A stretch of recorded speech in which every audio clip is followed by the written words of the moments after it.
बीवी की गुलामी क्यों करता है। रीमा, आज माँ का फ़ोन आया था, बोल रही थी हर्ष की बहुत याद आ रही है तो मैंने आने का बोल दिया है। कल ही उनको लेने जाऊंगा। अतुल ने ऑफिस से आते ही रीमा से कहा। ये तो बहुत अच्छी बात है। इसी बहाने हर्ष को भी अपनी दादी के साथ रहने का वक्त मिल जाएगा। रीमा ने हर्ष को दूध पिलाते हुए कहा। रीमा और अतुल दिल्ली में रहते हैं। हर्ष अभी 1 साल का ही हुआ है। रीमा के पास ससुर गांव में रहते हैं। अलका जी पहली बार दिल्ली आ रही थी।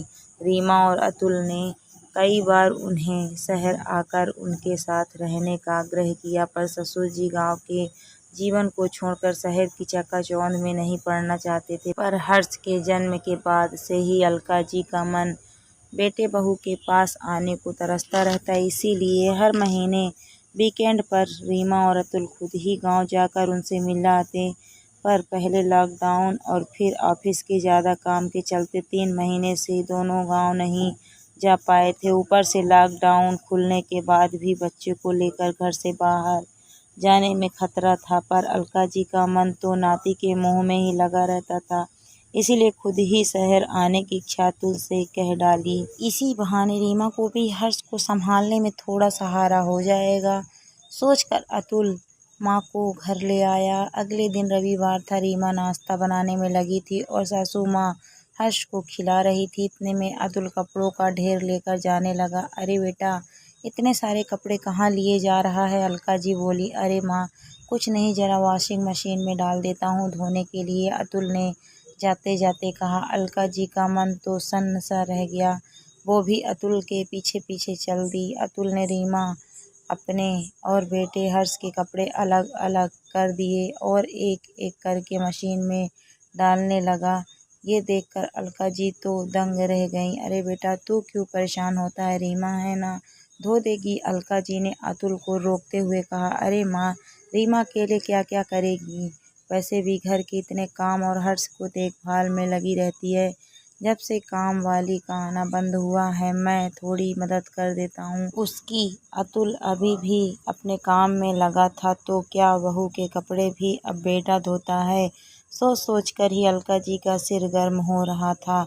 अतुल की शादी होने के बाद अलका जी पहली बार उसे काम करते देखा था, पर अब रीमा के प्रति उनका व्यवहार एकदम से बदल गया था। अब रीमा से सीधे मुंह बात भी ना करती। उन्हें लगता कि रीमा ने उनके बेटे को जोरू का गुलाम बना लिया है। रीमा को भी कुछ समझ नहीं आ रहा था कि अचानक माँ जी को क्या हो गया है। अलका जी तो अब दिन भर अतुल के काम पर नज़र रखती, कैसे वो हर्ष के कपड़े बदलता है, डायपर गीला होने पर रीमा को आवाज़ ना देकर खुद ही बदलने लगता है। कई बार तो किचन में भी उसकी मदद करवाने पहुंच जाता है।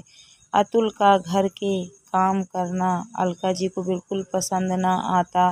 बेटा, तू मुझे बता दिया कर, कुछ काम मैं ही कर लिया करूं, पर तुझे काम करता देख मुझे अच्छा नहीं लगता। आखिर एक रोज़ अलका जी ने अतुल से मन की बात कह ही दी। क्या माँ, आपको इस उम्र में काम करने की क्या ज़रूरत, अतुल ने माँ के पास बैठते हुए कहा। मैं समझ सकती हूँ बेटा, तुझे काम करने में अच्छा नहीं लगता होगा, पर तू क्यों उसकी इतनी गुलामी करता है।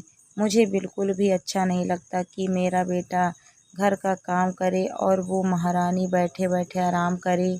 अलका जी पूरे गुस्से से बोली। माँ, पर मैं उसके काम में मदद अपनी मर्जी से करता हूँ, किसी के कहने पर नहीं। पहले तो रीमा ही पूरा घर का काम देखती थी, पर हर्ष के बाद अब उसकी जिम्मेदारी और बढ़ गई है। आप तो दिन भर देखती ही हैं रीमा कैसे दिन भर घर के काम और हर्ष की देखभाल में लगी रहती है। इस बीच एक पल के लिए भी वह खुद के लिए समय नहीं निकाल पाती। अतुल ने कहा। तो क्या हो गया बेटा, हमने भी अपने बच्चे पाले हैं और काम भी किए हैं, पर तुम्हारे पापा को अपने हाथ से कभी पानी भी नहीं लेने दिया। माँ बनने के बाद तो ये सब करना ही पड़ता है। अब समय बदल गया है माँ, पहले की बात और थी। रीमा के माँ बनने के साथ साथ मैं भी तो पिता बना हूँ, तो जिम्मेदारी उसकी अकेले की कैसे हो गई। जब घर हमारा है, बच्चा हमारा है, तो घर और बच्चे की जिम्मेदारी उसकी अकेले की क्यों माँ। फिर भी मेरी किसी बात से आपको ठेस लगी हो तो मुझे माफ़ करना। अरे नहीं बेटा, माफ़ी तो मुझे रीमा से मांगनी चाहिए। अपनी छोटी सोच के चलते मैंने उसके बड़ा रूखा व्यवहार किया। तू सही कह रहा है, दुनिया कहाँ से कहाँ पहुँच गई। और मैं चल छोड़ रीमा, हर्ष को सुला कर आती ही होगी। जा अदरक वाली गर्मा गर्म चाय बना कर ला, आज सब साथ में चाय पियेंगे। अलका जी ने अतुल को दुलारते हुए कहा।